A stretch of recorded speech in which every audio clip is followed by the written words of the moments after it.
This is the 15th talk in this collection, and it's entitled Living in the World. And this was previously published under the title Living in the World with Dhamma, and it was printed in the book Living Dhamma, again translated by Bruce Evans, Puriso. And this was a talk, an informal talk given after an invitation to receive alms food at a layperson's house in Ubon, the district capital, which is close to Wat Nong Bapong.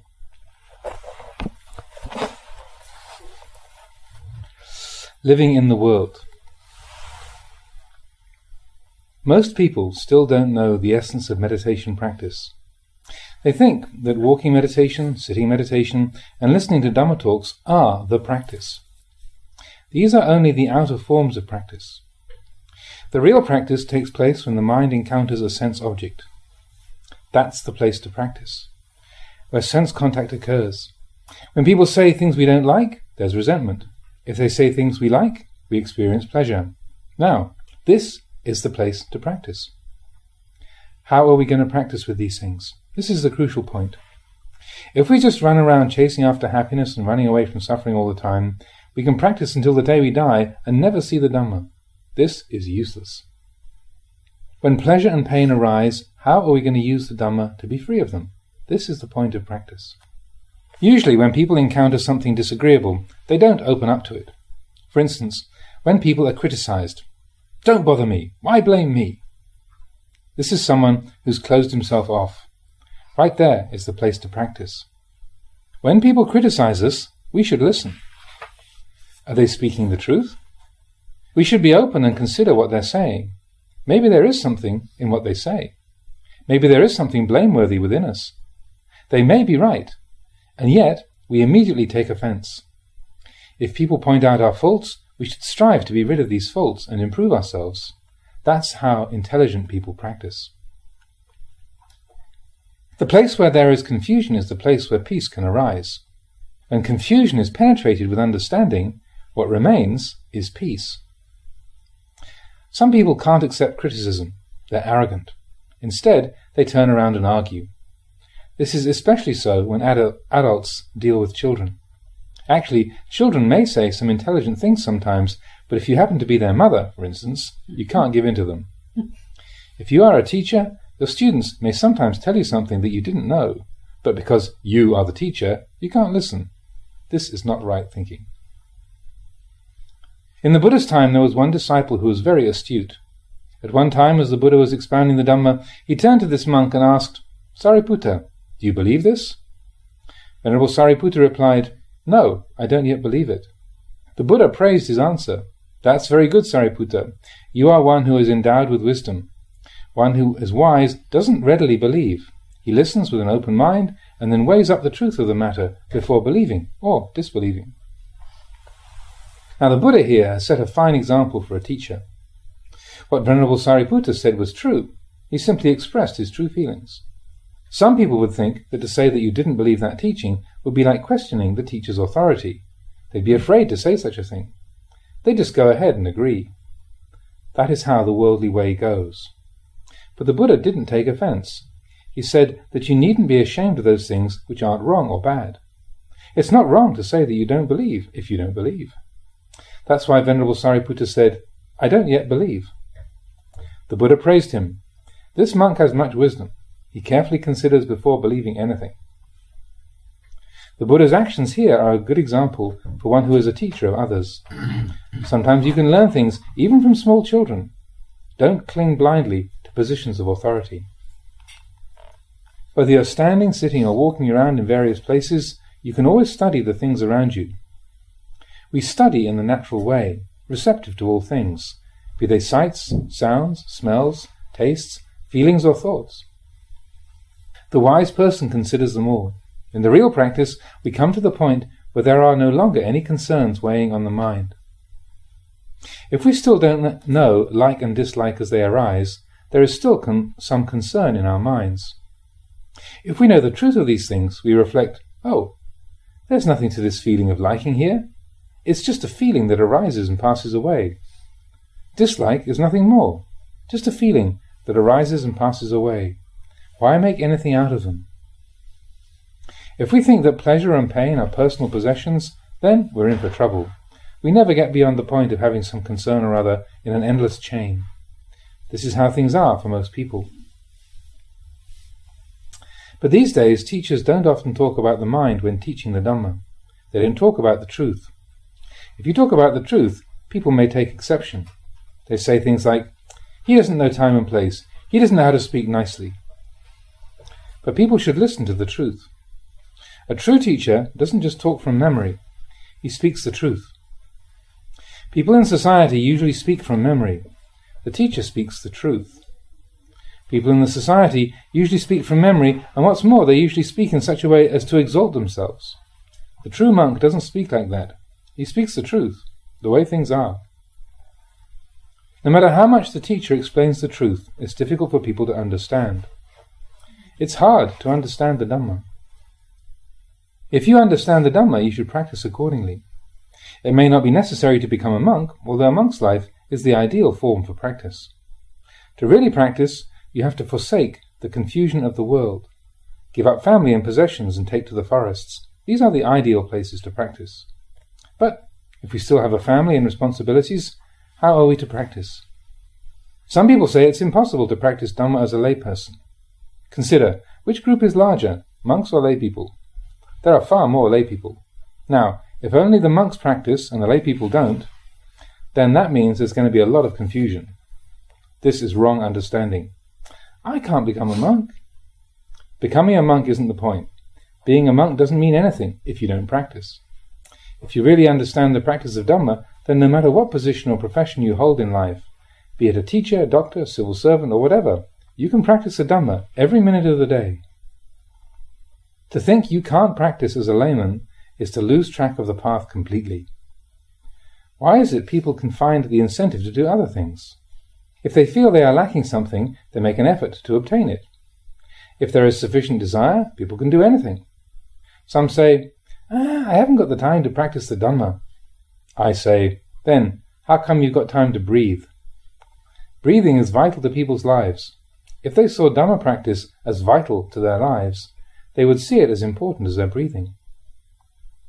The practice of Dhamma isn't something that you have to go running around for or exhaust yourself over. Just look at the feelings which arise in your mind. When the eye sees form, ear hears sounds, nose smells odours, and so on, they all come to this one mind, the one who knows. Now, when the mind perceives these things, what happens? If we like that object, we experience pleasure. If we dislike it, we experience displeasure. That's all there is to it. So, where are you going to find happiness in this world? Do you expect everybody to say only pleasant things to you all your life? Is that possible? No, it's not. If it's not possible, then where are you going to go? The world is simply like this. We must know the world, loka vidu, know the truth of this world. The world is something we should clearly understand. The Buddha lived in this world. He didn't live anywhere else. He experienced family life, but he saw its limitations and detached himself from them. Now, how are you as lay people going to practice? If you want to practice, you must make an effort to follow the path. If you persevere with the practice, you too will see the limitations of this world and be able to let go. People who drink alcohol sometimes say, I just can't give it up. Why can't they give it up? Because they don't yet see the liability in it. If they clearly saw the liability, they wouldn't have to wait to be told to give it up. If you don't see the liability of something, that means you also can't see the benefit of giving it up. Your practice becomes fruitless. You're just playing at practice. If you clearly see the liability and the benefit of something, you won't have to wait for others to tell you about it. Consider the story of the fisherman who finds something in his fish trap. He knows something is in there. He can hear it flapping about inside. Thinking it's a fish, he reaches his hand into the trap only to find a different kind of animal. He can't yet see it, so he's in two minds about it. It could be an eel, considered a delicacy in some parts of Thailand. But then again, it could be a snake. If he throws it away, he may regret it. It could be an eel. On the other hand, if he keeps holding on to it and it turns out to be a snake, it might bite him. He's caught in a state of doubt. His desire is so strong he holds on, just in case it's an eel. But the minute he brings it out and sees the striped skin, he throws it down straight away. He doesn't have to wait for someone to call out, "It's a snake, it's a snake, let go." The sight of the snake tells him what to do, much more clearly than words could do. Why? Because he sees the danger. Snakes can bite. Nobody has to tell him about it. In the same way, if we practice till we see things as they are, we won't meddle with the things that are harmful. People don't usually practice in this way. They usually do other things. They don't contemplate things. They don't reflect on old age, sickness and death. They only talk about non-aging and non-death, so they never develop the right feeling for Dhamma practice. They go and listen to Dhamma talks, but they don't really listen. Sometimes I get invited to give talks at important functions, but it's a nuisance for me to go. Why so? Because when I look at the people gathered there, I can see that they haven't come to listen to the Dhamma. Some are smelling of alcohol, some are smoking cigarettes, some are chatting. They don't look at all like people who have come out of faith in the Dhamma. Giving talks at such places is of little fruit. People who are sunk in heedlessness tend to think things like, when's he ever going to stop talking? Can't do this, can't do that. Their minds just wander all over the place. Sometimes they even invite me to give a talk just for the sake of formality. Please give us just a small Dhamma talk, Venerable Sir. They don't want me to talk too much. It might annoy them. As soon as I hear people say this, I know what they're about. These people don't like listening to Dhamma. It annoys them. If I give just a small talk, they won't understand. If you take only a little food, is it enough? Of course not. Sometimes I'm giving a talk, just warming up to the subject, and some drunkard will call out, "Okay, make way for the Venerable Sir, he's coming out now," trying to drive me away. If I meet this kind of person, I get a lot of food for reflection. I get an insight into human nature. It's like a person having a bottle full of water and then asking for more. There's nowhere to put it. It isn't worth the time and energy to teach them, because their minds are already full.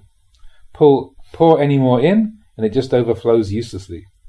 If their bottle was empty, there would be somewhere to put the water, and both the giver and the receiver would benefit. In this way, when people are really interested in Dhamma, they sit quietly, listening carefully. I feel much more inspired to teach. If people don't pay attention, it's just like the man with a bottle full of water. There's no room to put any more. It's hardly worth my while talking to them. In situations like this, I just don't find any energy arising to teach. You can't put much energy into giving when no one's putting much energy into receiving. These days, giving talks tends to be like this, and it's getting worse all the time. People don't search for truth. They simply study to find the necessary knowledge to make a living, raise families, look after themselves. They study for a livelihood. There may be some study of Dhamma, but not much. Students nowadays have much more knowledge than students of previous times. They have all the requisites at their disposal. Everything is more convenient. But they also have a lot more confusion and suffering than before. Why is this? Because they only look for the kind of knowledge used to make a living. Even the monks are like this. Sometimes I hear them say, I didn't become a monk to practice the Dhamma. I only ordained to study. These are the words of someone who has completely cut off the path of practice. There's no way ahead. It's a dead end. When these monks teach, it's only from memory. They may teach one thing, but their minds are in a completely different place. There's no truth in such teachings. This is how the world is. If you try to live simply, practicing the Dhamma and living peacefully, they say that you're weird and antisocial. They say you're obstructing progress in society. They even intimidate you. Eventually, you might even start to believe them and revert to worldly ways, sinking deeper and deeper into the world until it's completely impossible to get out. Some people say, I can't get out now, I've gone in too deeply. This is how society tends to be. It doesn't appreciate the value of Dhamma. The value of Dhamma isn't to be found in books. Those are just the external appearances of Dhamma. They're not the realization of Dhamma as a personal experience. If you realize the Dhamma, you realize your own mind. You see the truth there. When the truth becomes apparent, it cuts off the stream of delusion. The teaching of the Buddha is the unchanging truth, whether in the present or any other time. The Buddha revealed this truth 2,500 years ago, and it's been the truth ever since. Nothing should be added or taken away from it. The Buddha said, what the Tathagata has laid down should not be discarded, and what has not been laid down by the Tathagata should not be added to the teachings. He sealed off the teachings. Why did the Buddha seal them off? Because these teachings are the words of one who has no defilements. No matter how the world may change, these teachings are unaffected. They don't change with it. If something is wrong, even if people say it's right, it doesn't make it any the less wrong. If something is right, that doesn't change just because people say it's not. Generation after generation may come and go, but these things don't change, because these teachings are the truth. Now, who created this truth? The truth created the truth. Did the Buddha create it? No, he didn't. The Buddha only discovered the truth, the way things are, and then he set out to declare it. The truth is constantly true, whether a Buddha arises in the world or not. The Buddha only owns the Dhamma in this sense. He didn't actually create it. It's been here all the time. No one had previously searched for and found the deathless when he taught it as the Dhamma. But the Buddha didn't invent it. It was already there. At some point in time, the truth is illuminated and the practice of Dhamma flourishes. As time goes on and generations pass away, the practice degenerates until the teaching fades away completely. After a time, the teaching is refounded and flourishes once more. As time goes on, it sets in, and once more the teaching begins to follow the darkness of the world. And so, once more, it degenerates until such a time as it can no longer hold ground. Confusion reigns once more, and it's time to re-establish the truth. In fact, the truth doesn't go anywhere. When Buddhas pass away, the Dhamma doesn't disappear with them. The world revolves like this. It's something like a mango tree. The tree matures, blossoms and fruits appear and grow to ripeness. They become rotten and the seed goes back into the ground to become a new mango tree. The cycle starts once more. Eventually there are more ripe fruits which proceed to fall, rot, sink into the ground as seeds and grow once more into trees. This is how the world is. It doesn't go very far. It just revolves around the same old things. Our lives these days are the same. Today we're simply doing the same old things we've always done. People think too much. There are so many things to get interested in, but none of them leads to completion. There are the sciences like mathematics, physics, psychology, and so on. You can delve into any of these, but you can only finalize things with the truth. Suppose there was a cart being pulled by an ox. As long as the ox pulls the cart, the tracks will follow. The wheels are round, yet the tracks are long. The tracks are long, yet the wheels are merely circles. Just looking at a stationary cart, you can't see anything long about it. For once the ox starts moving, you see the tracks stretching out behind you. As long as the ox pulls, the wheels keep on turning. But there comes a day when the ox tires and throws off its harness. The ox walks off and leaves the empty cart sitting there. The wheels no longer turn. In time, the cart falls apart, its components go back into the four elements, earth, water, wind and fire. Searching for peace within the world, the cartwheel tracks stretch out endlessly behind you. As long as you follow the world, there is no stopping, no rest. If you simply stop following it, the cart comes to a rest. The wheels no longer turn. Following the world turns the wheel ceaselessly. Creating bad karma is like this. As long as you follow the old ways, there's no stopping. If you stop, there is stopping. This is how we practice the Dhamma. There you are.